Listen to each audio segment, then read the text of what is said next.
अचानक देवेंद्र फडणवीस के फैसले से आया तूफान। क्या शाहरुख खान के बेटे आर्यन को दोबारा गिरफ्तार करेगी क्राइम ब्रांच? पहले आदित्य ठाकरे पे गाज बॉलीवुड माफियाओं में मचा हाहाकार। अब शाहरुख खान के बेटे की फाइल क्यों खोज रही क्राइम ब्रांच? शपथ में खुद पहुंचे थे शाहरुख खान, चेहरे पर था साफ तनाव। उद्धव के सीएम रहते आर्यन को किसने छोड़ा था, इसकी भी हो सकती है जांच। महाराष्ट्र में नई सरकार के आते ही फैसलों की तारीखें तेजी से आगे बढ़ने लगी। कांग्रेस और शरद पवार के साथ सरकार बना के उद्धव ठाकरे ने महाराष्ट्र का जो नक्शा बिगाड़ा था उसे सुधारने के लिए देवेंद्र फडणवीस का एक्शन प्लान तैयार हो चुका है। अगले कुछ महीने टीवी पे देवेंद्र फडणवीस का एक्शन आपको दिखाई देगा। सुशांत सिंह राजपूत केस, आर्यन खान केस और बाबा सिद्दीकी केस के साथ बॉलीवुड के नेपोटिज्म और माफियावाद पे करारा प्रहार होने वाला है। सबसे पहले सुनिए आर्यन खान को लेकर क्या प्लान है।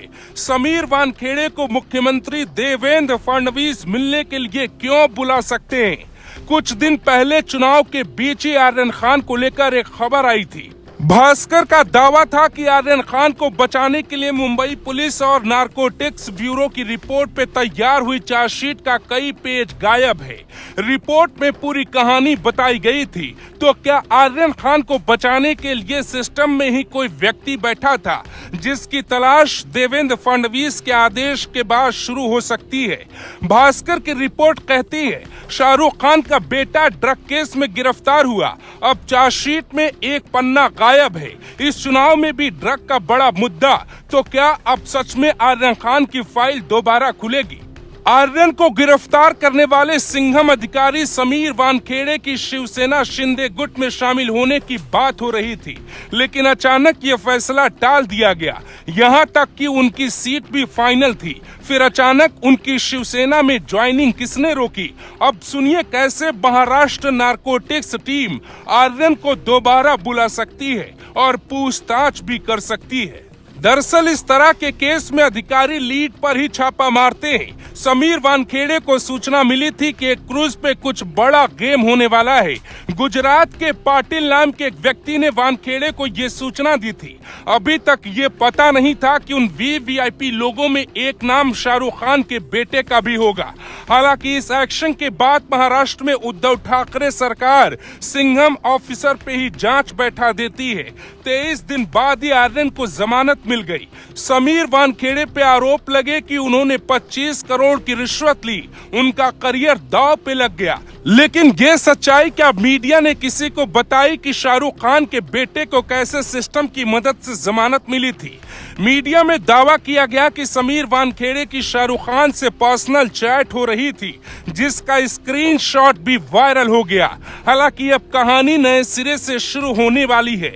अगर चार्जशीट के कई पेज किसी ने फाड़ कर गायब किए हैं तो वो कौन है? उस केस में शाहरुख खान के बेटे के लिए क्या लिखा था? सुशांत सिंह राजपूत के आरोपियों की तरह क्या इस केस के एक आरोपी को भी कोई बचा रहा था? ये बात तो साफ है कि उस क्रूज पे पार्टी चल रही थी। ये वो पॉइंट है जिसके आधार पे देवेंद्र फडणवीस दोबारा जांच का आदेश दे सकते हैं। सबसे गंभीर सवाल ये है कि जब क्रूज पे वीवीआईपी पार्टी चल रही थी तो आर्यन खान क्यों गए? वहां आर्यन किससे मिलने गए? गोवा जाने वाले क्रूज में आर्यन क्या कर रहे थे? और उनके पिता शाहरुख खान, मां गौरी खान को ये जानकारी क्यों नहीं थी? यहाँ दाल में कुछ नहीं बल्कि पूरी दाल काली लगती है। दिल्ली में जिस हिसाब से अमित शाह का एक्शन नशा माफियाओं पे हो रहा है, उससे ये साफ संकेत मिलते हैं कि एक्शन महाराष्ट्र में भी होगा। और अगर होगा तो एक एक किरदार फिर से बाहर आएंगे और फिर बात शाहरुख खान के बेटे तक पहुंच सकती है। सवाल उठता है कि अगर शाहरुख खान का बेटा सही था तो फिर चार्जशीट का पन्ना कहां से गायब हुआ? उस पन्ने में जो था वो बहुत बड़ा सबूत था, क्योंकि उस पन्ने पर गवाह का बयान दर्ज था। यानी उसी क्रूज पे कोई दूसरा व्यक्ति था, उसकी गवाही दर्ज की गई थी। अनुमान के मुताबिक उस पेज पर यह लिखा गया होगा कि शाहरुख खान के बेटे आर्यन भी क्रूज पे नशा कर रहे थे और ऐसा करते हमने यानी उस गवाह ने देखा था।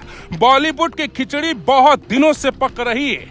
अब देवेंद्र फडणवीस सबके सामने सच लाने वाले हैं, क्योंकि चुनाव में देवेंद्र फडणवीस ने वादा किया था वो माफियाओं को किसी भी हाल में मिट्टी में मिला देंगे।